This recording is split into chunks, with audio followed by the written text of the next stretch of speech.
ഇടുക്കി പൂപ്പാറ പന്നിയാർ പുഴയോരത്തെ അനധികൃത കയ്യേറ്റങ്ങൾ പൊളിച്ചു നീക്കുന്നു. 29 കുടുംബങ്ങളുടെ വീടുകളടക്കം 88 കെട്ടിടങ്ങളാണ് റവന്യൂ വകുപ്പ് പൊളിക്കുന്നത്. ഹൈക്കോടതി നിർദ്ദേശപ്രകാരം നോട്ടീസ് നൽകിയിട്ടും ഒഴിയാത്ത സാഹചര്യത്തിലാണ് നടപടി. കുടിയൊഴിപ്പിക്കലിനെതിരെ ശക്തമായ പ്രതിഷേധവും ഉയർന്നു. ഹൈക്കോടതി അനധികൃതമെന്ന് വിധിച്ച 88 കെട്ടിടങ്ങളാണ് പൊളിച്ചു നീക്കുന്നത്. ഇതിൽ 29 കുടുംബങ്ങൾ താമസിക്കുന്ന വീടുകളും ഉൾപ്പെടുന്നു.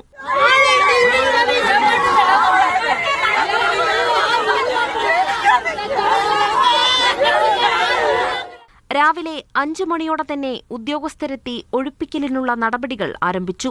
വൻ പോലീസ് സന്നാഹത്തിന്റെ സാന്നിധ്യത്തിലായിരുന്നു നടപടി പൂർത്തിയാക്കുമെന്നും പുനരധിവാസം ആവശ്യമുള്ള 12 കുടുംബങ്ങൾക്ക് ഇതിനുള്ള അവസരമൊരുക്കിയിട്ടുണ്ടെന്നും ജില്ലാ കളക്ടർ പറഞ്ഞു. പന്നിയാർ പുഴയോരത്തെ ക്ഷേത്രവും പള്ളിയും അടക്കമുള്ളവയാണ് പൊളിച്ചു നീക്കിയത്.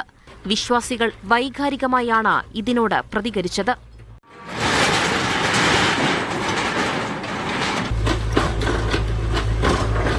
പലതവണ മുന്നറിയിപ്പ് നൽകിയ ശേഷമാണ് നടപടിയെന്നതാണ് ജില്ലാ ഭരണകൂടത്തിന്റെ വിശദീകരണം.